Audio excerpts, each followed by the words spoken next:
Mesdames, Messieurs, bonsoir, bienvenue dans ce journal à la une de l'actualité. À partir du lundi 20 septembre, le pass sanitaire sera exigé pour les voyageurs. C'est ce qui ressort de la réunion du Conseil national de sécurité face à l'augmentation du taux de contamination. Le CNS décide aussi d'intensifier le dépistage avec des tests gratuits dans les hôpitaux publics et privés. Le Conseil note des avancées dans la lutte contre l'orpaillage clandestin. Et dans cette lutte contre la Covid-19, il est aussi recommandé de se faire vacciner, un moyen de protection afin de freiner la propagation de la maladie.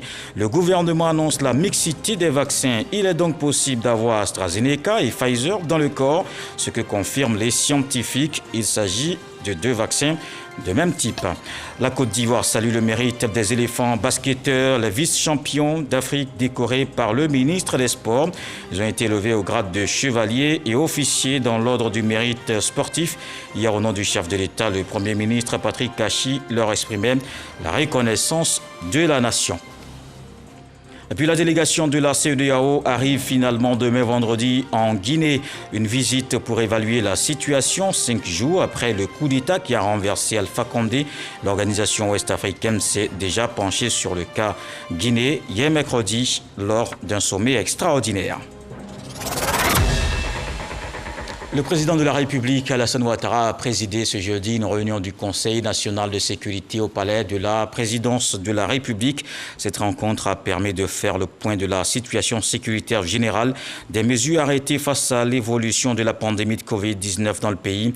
Il s'agit de l'intensification de la sensibilisation sur le respect des mesures barrières, l'intensification du dépistage de la Covid-19 à travers les tests rapides antigéniques gratuits dans les établissements sanitaires publics et privés, la réduction de 5 à 3 jours, soit 72 heures, à partir de la date de prélèvement du délai de validité des tests PCR pour les passagers arrivant en Côte d'Ivoire par voie aérienne à compter du lundi 13 septembre. L'adoption à compter du lundi 20 septembre 2021 du pass sanitaire à QR code pour les voyageurs en vue de réduire les fraudes sur les attestations des tests PCR et les carnets de vaccination. Le point complet dans le communiqué final à suivre dans ce journal. Et le CNS renforce les mesures en raison des cas de positivité en hausse, des décisions à respecter pour freiner la propagation de la Covid-19.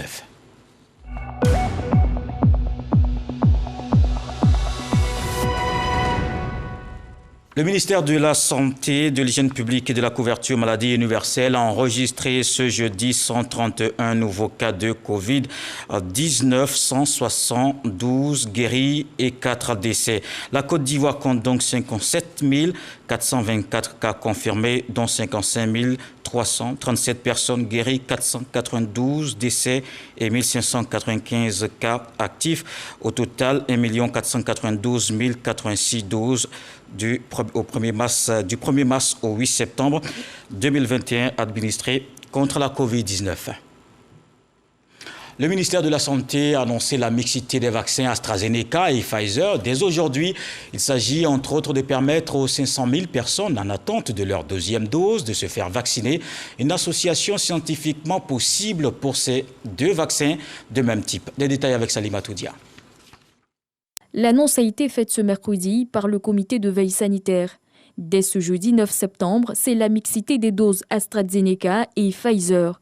500 000 personnes étaient en attente de leur deuxième dose. Comme vous le savez, nous sommes à tension de doses d'AstraZeneca sur le marché mondial et il a été acté par le ministère de la Santé et de l'Hygiène publique, par le gouvernement ivoirien, de la mixité des doses en fonction des données scientifiques que nous avons et de la conservation de l'efficacité lorsqu'on ferait deux doses avec des vaccins différents. Cette mixité de doses veut dire que pour les personnes qui ont reçu le vaccin AstraZeneca, elles pourront recevoir une dose de Pfizer. Et cette extension de dose entre 6 et 8 semaines permettrait d'atteindre un meilleur taux d'anticorps avant de faire la seconde dose pour une protection durable. De nouvelles stratégies ont été mises en place pour améliorer l'offre vaccinale, notamment l'allongement de la durée d'ouverture des sites de vaccination. Nous avons constaté qu'il y avait un retard à l'ouverture des sites et les sites de vaccination seront ouverts à 8 heures et fermeront à 18 heures. Il faut que toute personne qui désirent se faire vacciner aient l'opportunité de se faire vacciner. Les sites de prise en charge dédiés aux cas positifs sont saturés avec un taux d'occupation des lits de 95%, voire 100% sur certains sites.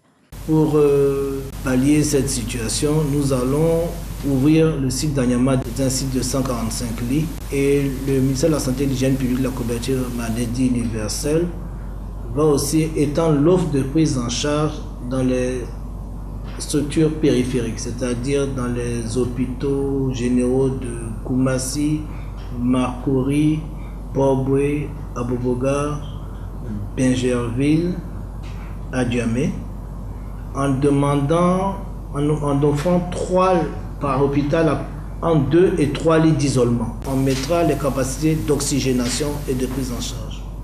La priorité pour cette maladie, c'est l'oxygène. Les populations sont à nouveau invitées à respecter les mesures barrières.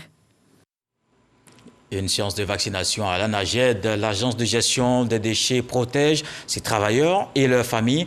La structure veut ainsi prendre toute sa place dans la lutte contre la pandémie. On le voit avec Eugène Atoubé. Tous volontaires et convaincus de tout le bénéfice qu'ils tirent de l'acte auquel ils se soumettent, les agents de l'ANAGED reçoivent leur dose de vaccin contre la Covid-19. Près de 100 agents se sont mobilisés ainsi que des membres de leur famille à la demande de la directrice générale de l'ANAGED. On constate depuis quelques mois une résurgence des cas de Covid. Cette situation est très préoccupante.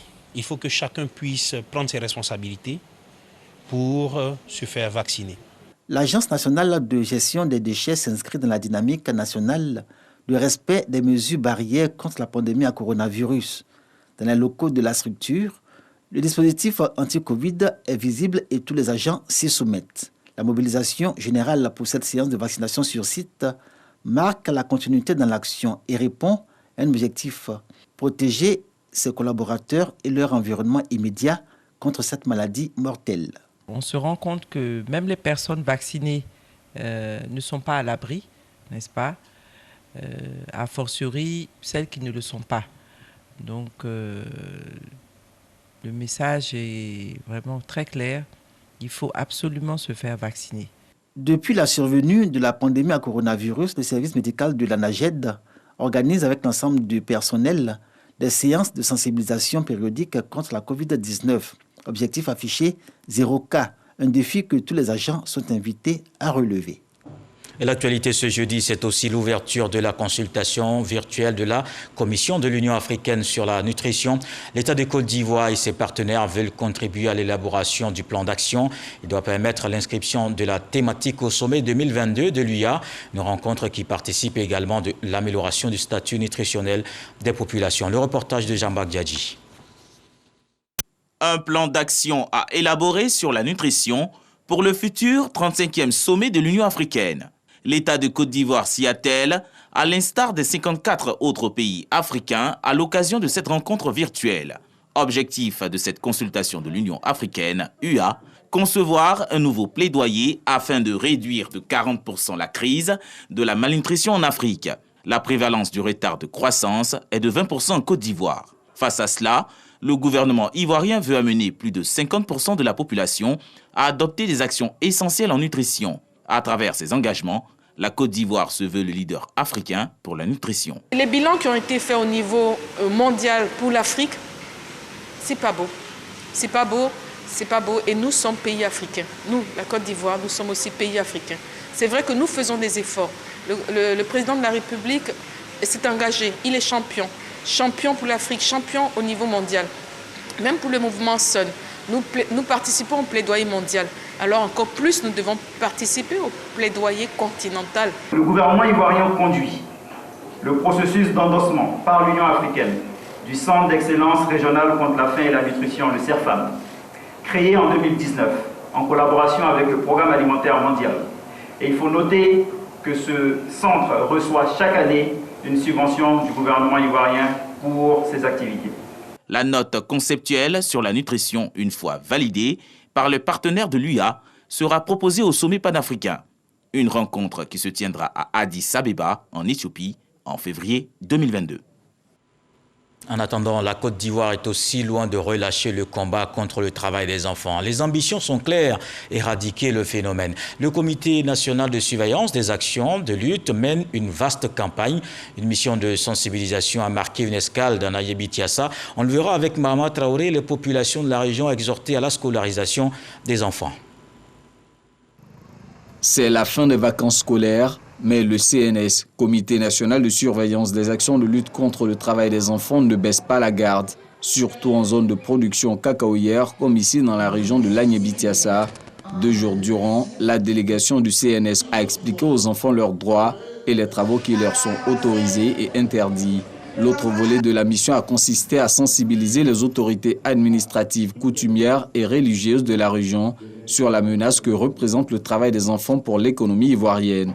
En tant que responsable de tous les chefs, je leur répète ces mêmes messages pour qu'à leur tour, ils sensibilisent leurs paysans, leurs villageois, et ensuite leur dire que celui qui ne va pas s'appliquer à protéger les enfants, il peut être soumis à des peines d'emprisonnement. De plus en plus, les gens décrient le cacao ivoirien en pensant qu'il porte la sueur des enfants, ce qui n'est pas exact. Ce qui est important, c'est qu'aujourd'hui, nous devions continuer cette bataille. Cette mission du CNS dans l'Agnébitiassa s'est achevée par une visite dans un champ-école de cacao situé dans le village de Niaoshoba, à 23 km d'Agboville. Il était question de toucher du doigt la réalité de l'application des bonnes pratiques culturelles pour obtenir un cacao sain et de bonne qualité. Nous avons eu des échanges fructueux. Les populations ont compris l'essentiel de ce combat-là. Les populations comprennent qu'il est important pour notre pays, pour son avenir, pour la durabilité de son cacao, que ce soit un cacao éthique, un cacao qui soit produit sans travail des enfants. Et nous sommes convaincus et rassurés que ce message s'étendra dans tout l'Agnébitiassa. Tout le long de cette mission, Patricia Sylvie Yao, au nom de la première dame Dominique Ouattara, présidente du CNS, expliquait aux populations les actions entreprises par le gouvernement ivoirien pour éradiquer le travail des enfants. Dans le domaine énergétique, le Togo est à l'école de la Côte d'Ivoire. Ce pays s'inspire du modèle de réussite du programme Électricité pour tous. La ministre togolaise de l'énergie conduit une délégation en terre ivoirienne, 48 heures pour tout comprendre sur cette initiative qui améliore le quotidien des populations. Jean-Luc Bangbo. Entre 2011 et 2020, 3934 localités ivoiriennes ont été électrifiées.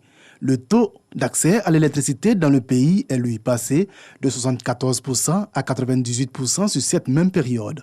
De belles performances réalisées grâce notamment au programme Électricité pour tous, PEPT, un programme dont veut s'inspirer le Togo qui a délégué à Abidjan une mission auprès du ministère des Mines, du Pétrole et de l'Énergie.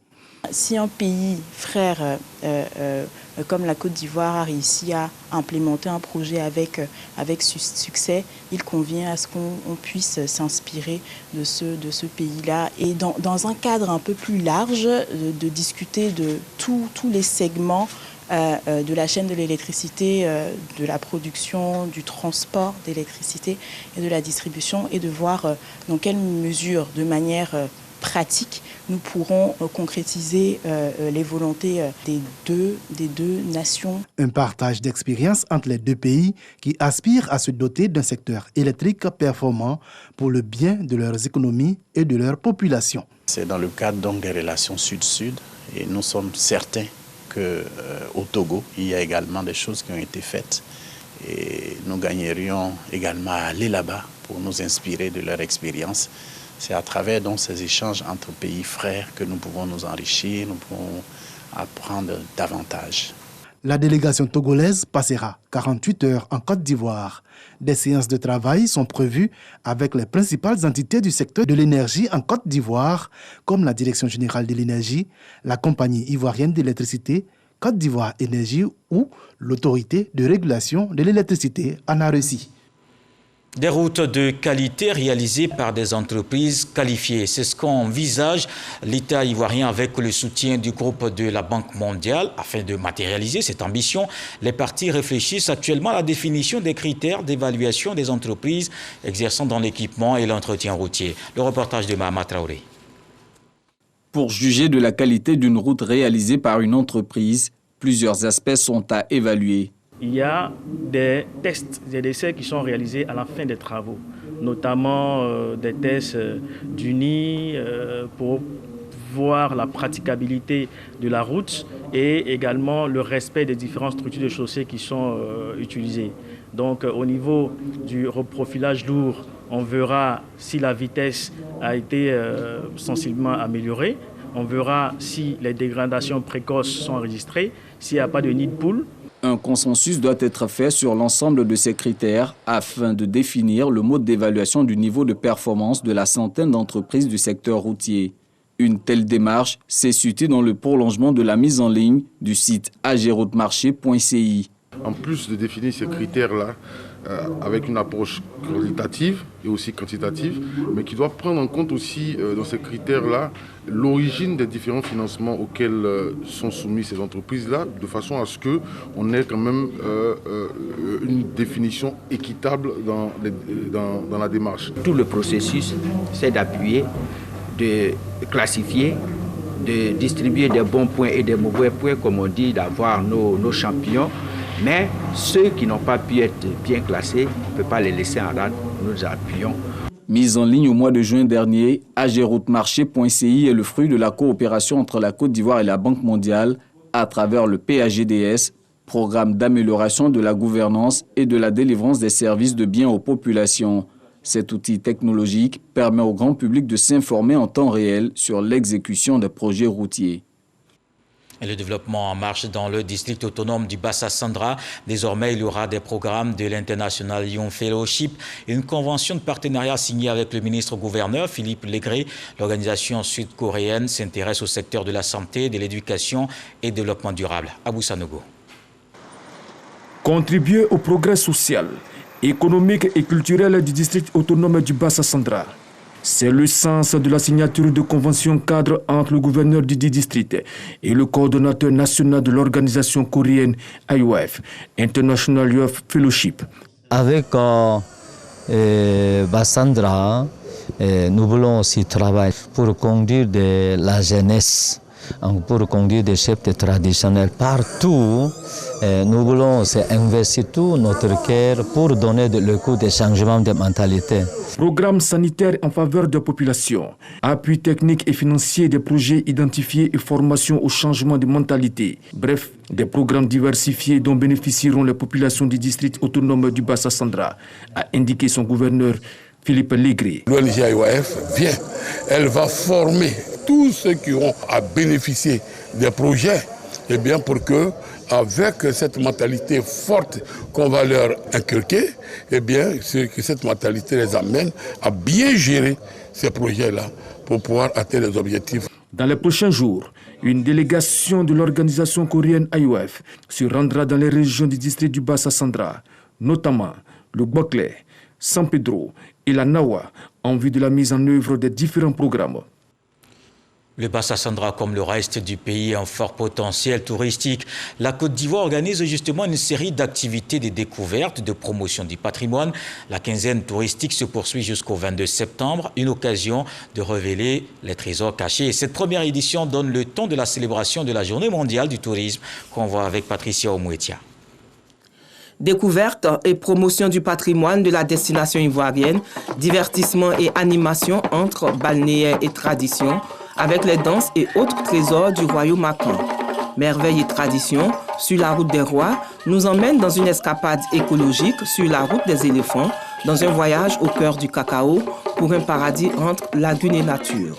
Ce circuit de la quinzaine touristique, c'est surtout une invitation à une véritable immersion au cœur de la sublime Côte d'Ivoire. Je tiens à féliciter M. le ministre du Tourisme et des Loisirs pour cette très belle initiative qui met en valeur les différentes potentialités de la Côte d'Ivoire qui sont multiples et variées et encourager les visiteurs internationaux à venir visiter la Côte d'Ivoire. La quinzaine touristique ivoirienne a ainsi démarré et est caractérisée par 7 circuits touristiques ouverts à l'ensemble des populations, au public investisseur et aux professionnels.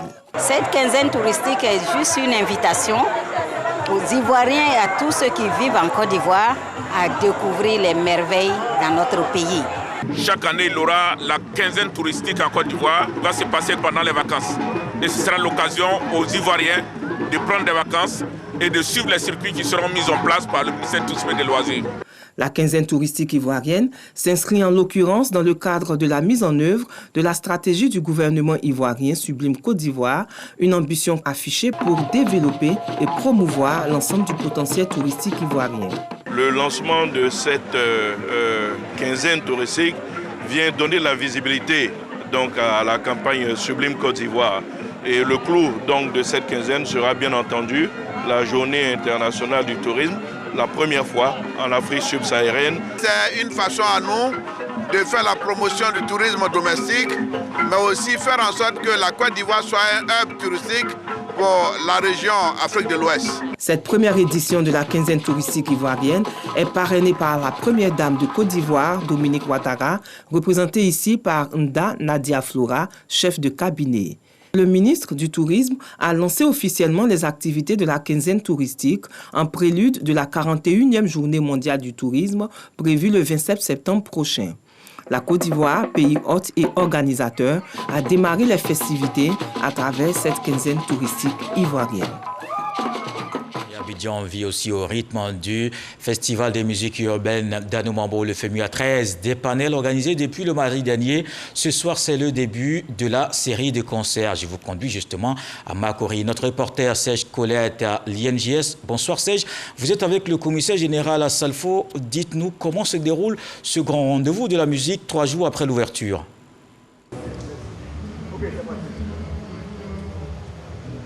Bonsoir Colo, bonsoir à tous les téléspectateurs de RTI 1. Eh bien, tout se passe bien ici. Nous sommes à Makori INJS, une des plus grosses scènes de ce FEMUA 13, le Festival des musiques urbaines d'Anoumambo. Eh bien, nous sommes en compagnie du commissaire général de cet événement, Assalfo, que tout le monde connaît bien. Assalfo a déployé toute son armada depuis le mardi 7 septembre. Aujourd'hui, nous sommes à 3 jours et cette soirée marque le début des grandes scènes, des grands concerts de ce FEMUA. Assalfo, bonsoir. Bonsoir, Serge. Comment le FEMUA se passe 3 jours après le démarrage? Mais j'aime pas faire le bilan avant la fin, mais pour une évaluation à mi-chemin, j'ai envie de dire que tout se passe très bien. La cérémonie s'est ouverte à Anoumambo avec la présence de toutes les autorités, de tous les artistes. Et là, nous sommes au 3e jour. Je peux vous rassurer que tout se passe très bien. Alors, ce soir, c'est véritablement le FEMUA 13 qui rentre dans sa vitesse de croisière avec les grandes scènes, les grands concerts. Alors, on peut s'attendre à quoi ce soir? Et puis, bien évidemment, aujourd'hui, jeudi, vendredi, samedi jusqu'à dimanche, oui. Qu'est-ce qui va se passer maintenant? Mais déjà, vous savez que c'est 13 pays qui ont été invités pour ce FEMUA avec plus d'une vingtaine d'artistes. Donc, sur cette scène vont se succéder des artistes qui viennent représenter la RDC, le Maroc, la France, l'Espagne, le Portugal. Voilà, il y a pas mal d'artistes qui vont se succéder. Et dès ce soir, déjà, on aura les représentants du Burkina Faso, de l'Ouganda, certaines têtes d'affiche de la scène musicale ivoirienne. Donc pendant 3 jours, c'est ce que vont vivre les gens ici à l'INJS. Et je crois que c'est des spectacles qu'il faut vivre. Mais ce n'est pas seulement l'aspect spectacle qu'il faut voir. Il faut voir aussi tout ce qui entoure le FEMUA. Et dans ce contexte sanitaire, il était important pour nous de prendre des dispositions. Et avec l'appui de l'État de Côte d'Ivoire, nous avons pu avoir des centres de vaccination intégrés sur ce site. Et l'engouement qu'il y a dans ces centres de vaccination nous laisse très satisfaits. Les jeunes se font vacciner ici au FEMUA. Nous sommes contents. Nous avons dépassé la 1000e personne vaccinée sur ce site. Et c'est ça le plus important. Le FEMUA 13, beaucoup d'innovations, beaucoup d'attractions. On va dire aussi un thème évocateur de cet événement. Évoquons un peu ce thème avec vous. Mais le thème, vous avez entendu parler des artistes de la France, de l'Espagne, du Portugal. Le FEMUA se veut un festival d'intégration. C'est pourquoi, depuis sa création, nous invitons des artistes venus d'ailleurs, venus de partout du continent. Et cette fois, nous avons ouvert aussi, nous avons voulu rapprocher le continent européen du continent africain. Et vous voyez que Magic System est un symbole de ce pont culturel entre ces 2 continents. Donc il était important pour nous d'associer des artistes européens. Et le thème va nous permettre d'aborder des valeurs communes que partagent nos 2 continents. Pour l'innovation, je vous l'ai déjà dit, ce sont les centres de vaccination intégrés et surtout le ticket d'entrée qui n'est pas de l'argent mais plutôt un masque sur la bouche et mettre en place aussi toutes les mesures barrières qui peuvent entourer ce festival. Le FEMUA s'achève donc ce dimanche. Il n'y a pas que Makori, il y a beaucoup d'autres scènes. Il y a la clôture qui se fait à Grand Bassam, un mot donc sur toutes ces articulations. Grand Bassam, ville symbolique, ville qui a été touchée en 2013 par des actions que vous connaissez. Et nous avons voulu, à travers ce FEMUA aussi, redonner une autre image de Grand Bassam, donner cette belle image de la ville touristique, de la ville balnéaire que tout le monde fréquentait d'antan. Et on s'est dit aussi que c'est une ville historique parce que c'est la première capitale de Côte d'Ivoire.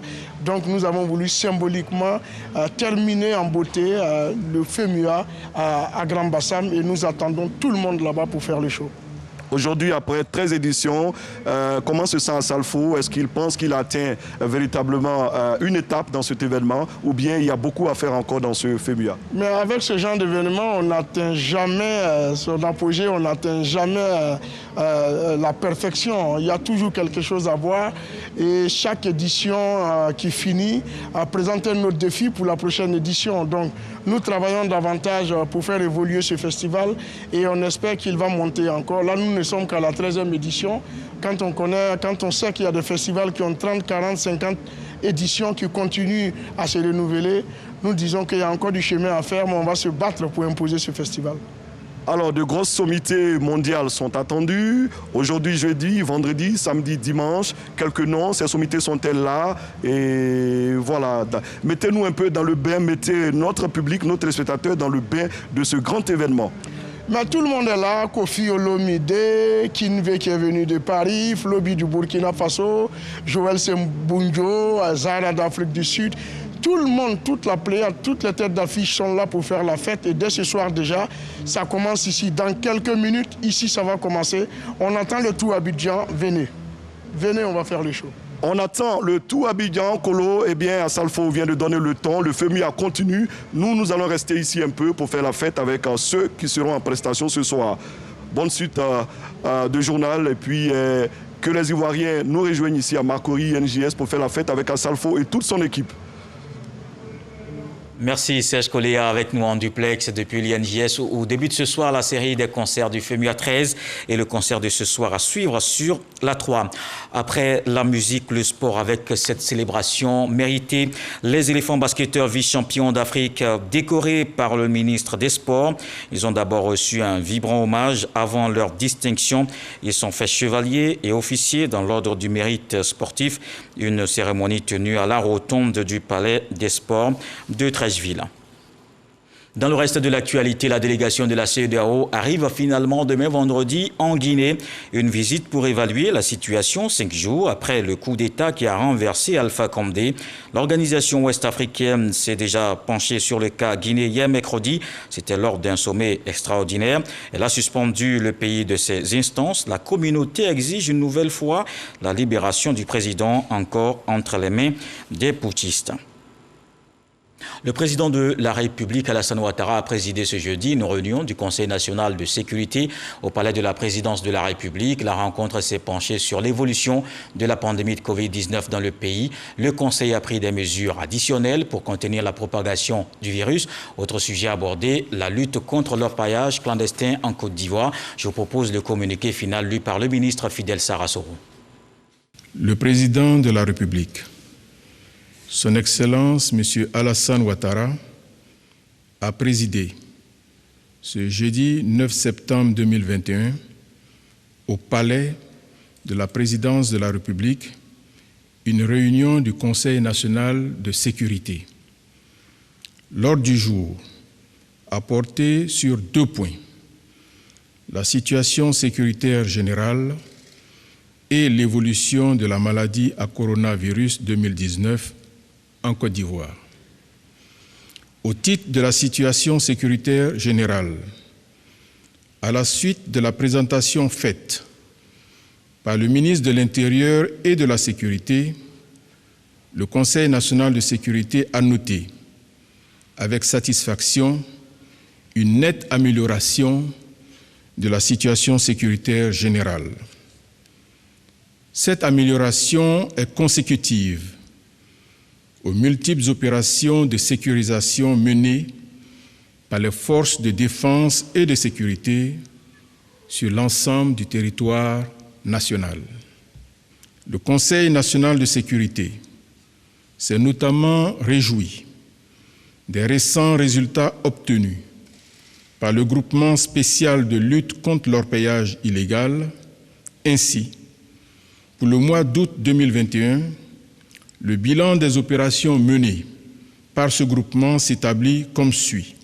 35 sites d'orpaillage illégal démantelés, 233 personnes interpellées, 6 350 abris de fortune détruits, 18 concasseurs, 17 tricycles, 49 motopompes, 15 motos, 36 dragues et 117 broyeuses détruites, 85 poclins, 2 bulldozers, 1 dépanneuse, 3 porte-chars, 115 motos, 162 motopompes, 70 groupes électrogènes et 9 armes saisies.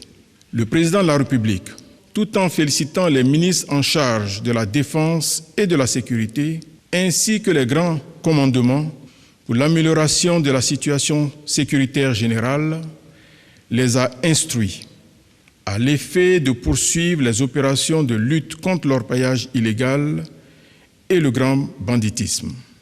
L'analyse de la situation sécuritaire générale a également fait ressortir une baisse du nombre d'accidents de la voie publique avec 1377 cas enregistrés en août 2021 contre 1518 en juillet 2021, soit une baisse d'environ 9%. En outre, le ministre en charge de la sécurité a informé le Conseil national de sécurité de la mise en œuvre de l'opération répression des usagers des engins à 2 ou 3 roues pour non-port de casque dans le district d'Abidjan par la gendarmerie nationale. Ainsi, sur la période du 27 avril au 29 août 2021, cette opération a permis la saisie de 32 967 engins, la délivrance de 176 390 amendes forfaitaires pour un recouvrement estimé à 271 45 500 francs CFA. Au regard de ces résultats encourageants, le président de la République a félicité le Premier ministre et l'a instruit à l'effet de poursuivre la mise en œuvre des réformes initiées dans le cadre de la lutte contre l'insécurité routière et l'incivisme sur les routes ivoiriennes. À ce titre, le chef de l'État s'est réjoui du déploiement effectif de la vidéo-verbalisation par le ministère des Transports. Au titre de l'évolution de la maladie à coronavirus 2019 en Côte d'Ivoire, le ministre de la Santé, de l'Hygiène publique et de la couverture maladie universelle a fait un point de situation sur l'évolution de la pandémie de Covid-19 en Côte d'Ivoire. Ainsi, à la date du mercredi 8 septembre 2021, la Côte d'Ivoire dénombrait 57 293 cas confirmés de Covid-19, dont 55 165 guéris, 488 décès et 1640 cas actifs. Le nombre de nouveaux cas de Covid-19 enregistrés dans le pays est en hausse constante depuis juillet 2021.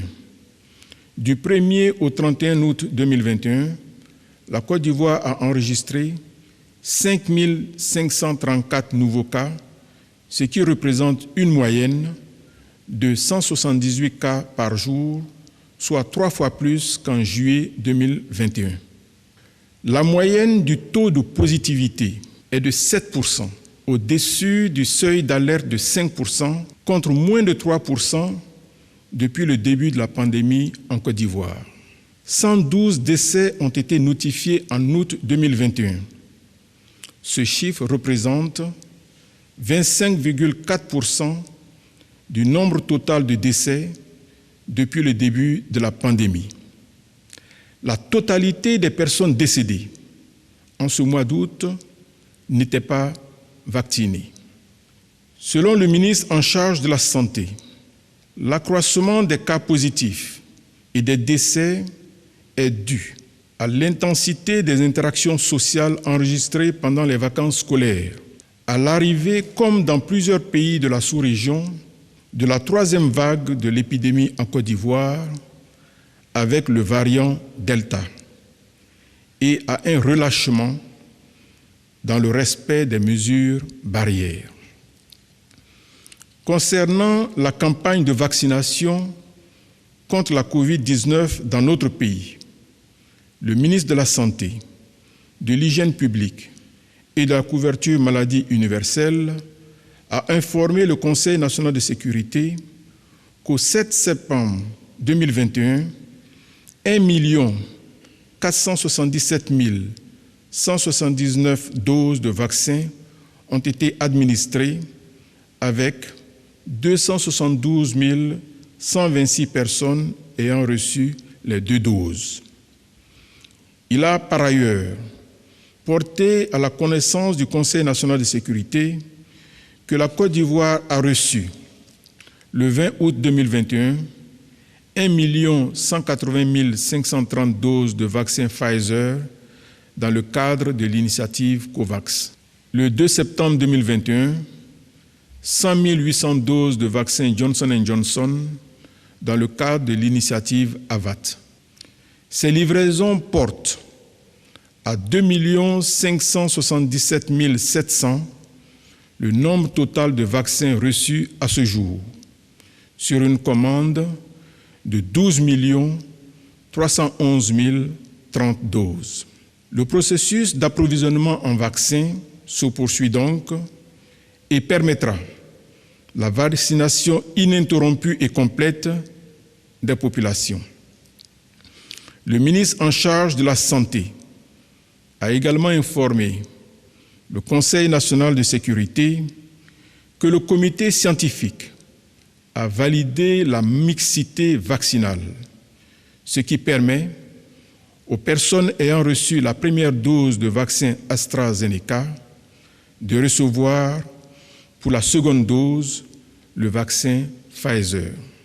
Face à ce point de situation sur l'évolution préoccupante de la COVID-19 constatée récemment en Côte d'Ivoire, le Conseil national de sécurité, tout en rappelant que le strict respect des mesures barrières et la vaccination demeurent, à l'heure actuelle, les seuls moyens de contrôler efficacement l'épidémie, a décidé, notamment pour le Grand Abidjan, qui demeure l'épicentre de la maladie, des mesures suivantes.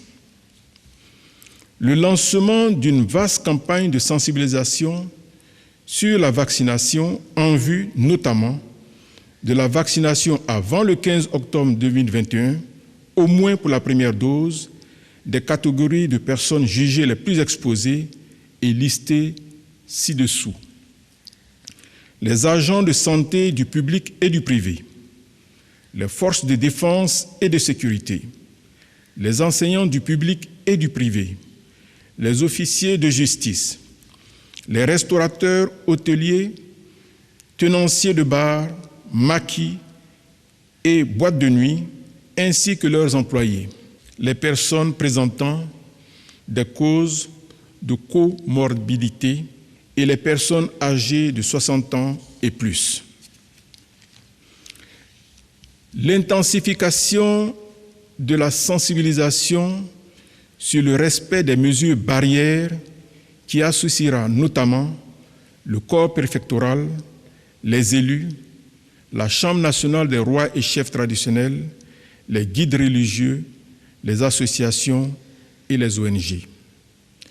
L'intensification du dépistage de la COVID-19 à travers les tests rapides antigéniques gratuits dans les établissements sanitaires publics et privés, Ces tests permettent d'identifier les cas suspects dans un délai de 15 minutes.